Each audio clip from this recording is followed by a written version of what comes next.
যে কোনোবাই যদি গৰু মাংস থৈ আহে আপোনালোকে গাহৰি মাংস থৈ বৰাবৰ হৈ যাব। আৰু মই ৰাহুল গান্ধীক ক'ব খোজো যদি থবই লাগে কেতিয়াবা হিন্দুৱে গাহৰি থব। মোৰ ৰিকমেণ্ডেশ্যনে হয় যে কোনোবাই যদি গৰু মাংস থৈ আহে আপোনালোকে গাহৰি মাংস থৈ বৰাবৰ হৈ যাব।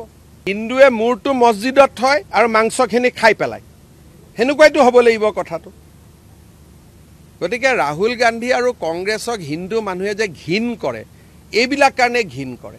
এটা কথা যে এইটো হ'ল ৰাহুল গান্ধীৰ মানসিকতা, যদি আমি কাটি মাংস থ'ব লাগে আমি গাহৰি মাংস থ'ম, আমি গৰুৰ মাংস কিয় থ'ম? যদি হিন্দুৱে মাংস থ'বই লাগে আমি কাটি পেলাই গাহৰি মাংস থৈ আহিম, আমি গৰুৰ মাংস কিয় থ'ম আপোনালোকে কওকচোন। গতিকে এইবিলাক হৈছে ৰাহুল গান্ধীৰ এটা পয়জনাছ ব্ৰেইনৰ পৰা ওলোৱা এইবিলাক কথা।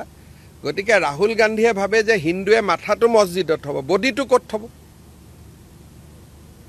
বিজেপি RSS বা হিন্দু মানুহে গৰু এটা কাটিলে, মূৰটো বাৰু মছজিদত থৈ আহিলোঁ, বাকী মাংসখিনি ক'ত পেলাব?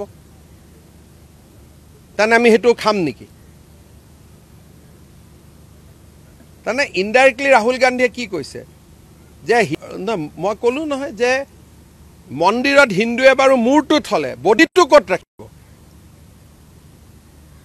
এই যে ব্ৰেইন নাথাকা মানুহবিলাকে যে আপোনালোকৰ আগত এইবিলাক কথা কৈ থাকে, মোৰ আগতো ক'ব নোৱাৰে। আপোনালোকে দেখিছে বিধানসভাত ক'লে মই কি জবাব দিওঁ।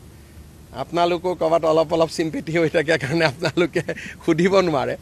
আচ্ছা, মাথাটো বাৰু থ'লে মছজিদত, বডিটো ক'ত থ'ব হিন্দুৱে? হয়নে?